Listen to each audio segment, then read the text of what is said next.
I think they're willing to kind of take the L right now, because they were already, even before this, were kind of look towards a pivot. They've got rid of all their like sedans and all of that, so they were already a company in the middle of a pivot. So I think they're willing to hold the L more so than a lot of other brands. But that's a dangerous game to play if you're Trump, as far as like not everybody's gonna be able to withstand the storm, and you might have to hold that L if you Trump too. So dangerous game. I dig it. I think that yeah, these tariffs. I can't remember if G was. I feel like you was a wait and see guy with the tariffs at first. Yeah. We had some other people that was fairly strong on like they about to stick it to them. This is gonna be the thing, and I guess we're all still waiting for the thing to happen. He did. Trump also did come out and say it's gonna be bad before it gets good, and I think that it's gonna be interesting to see if the American people care to see things be really bad before it becomes good. Yeah, that's the best I can say. Any closing thoughts, remarks? Commentary. All right, fellas. I guess we did about 30 minutes in icebreakers. This would be a good time to start segueing our way into the conversation. So before we hop completely into the conversation, I think it'd be fun to listen to the definition of utilitarianism and then do a quick thought experiment afterward. But I'll push play on just a quick breakdown, and yeah, we'll kind of move from there. Many have linked the emergence of utilitarianism with ism. Utilitarianism is the belief that right or wrong depends on the outcome. My bad. Utilitarianism is the belief that right or wrong depends on the outcome of the action. Many have linked the emergence of utilitarianism with Jeremy Bentham. However, older literature has shown to share the same idea and philosophy as utilitarianism. Utilitarianism weighs an individual ethical choice on the scale of how much good the choice produces. Hence, it asserts that the most ethical choice a person could make is the one that generates the greatest goods. It aims to promote the maximization of benefit toward society and minimizing suffering. This has shaped public policies as it tries to work for the greater good of society, even if it comes with a cost.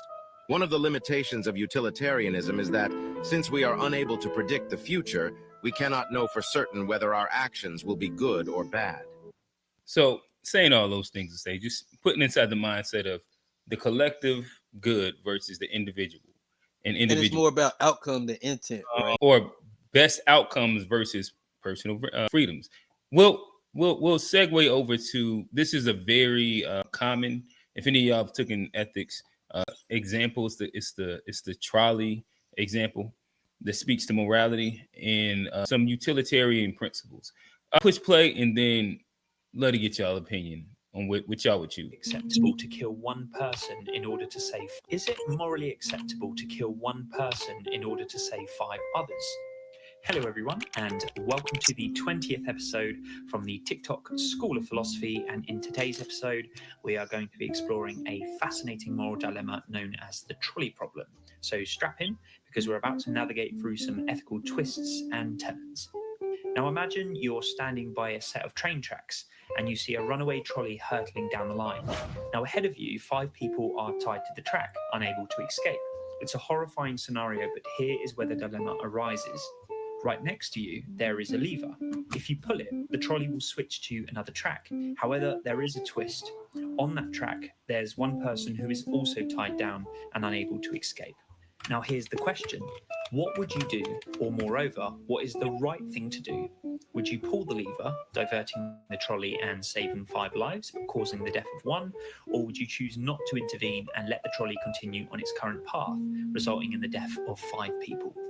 This famous thought experiment raises important ethical considerations, and philosophers have offered different perspectives on how to approach and solve the trolley problem. So let's explore a few of them. Utilitarianism suggests that the morally right action is the one that maximizes overall happiness or well-being. So from a utilitarian standpoint, you might argue that pulling the lever is the right choice, as it saves more lives and minimizes overall harm. On the other hand, Deontologists focus on moral duty and Deontologists. principles.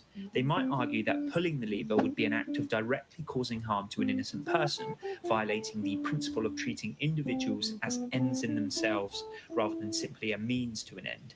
Virtue ethicists would emphasize the development of moral character and personal virtues. They might approach the trolley problem by considering how one's decision reflects virtues like courage, compassion, or justice. But nonetheless, I think that those two theories are a really good, quote unquote, philosophical underpinning of the conversation we're going to kind of have. But the trolley example, again, is the idea of doing what's collectively good, and or if your moral principles kind of can fall in line with that. What are y'all thoughts? Are you pulling a lever and that saves 5 people, but you have actually killed one person and you killed that person? Or do you allow nothing to happen and those 5 people die and that one person just be chilling on that train track? And again, you can't, like, the important part of this is that you can't add more parts to the scenario but what's given. Yeah, but because at the end of the day, There you go. He about to add something. you know what I'm saying? Because at the end of the day, depending on who is the 5 and the 1 is gonna make my determination here at the end of the day. So we talking 5 men, we talking 5 men, and if 1 man off to the 5 side, BBLs. like all equals. But right here, let's and this is what I'm saying. Like I think that typically there's further thought experiments that goes with that leads you down different roads. I don't know if we want to get into like some like deep ethical philosophy rabbit holes, but generally speaking, this is like if all things are equal. So like these are all black men of the highest standard, warrior class, and that you don't know, but these are all like fire, moral, God-fearing great men. And there's 5 of them here, and you could say 5 of them, but you kill this one.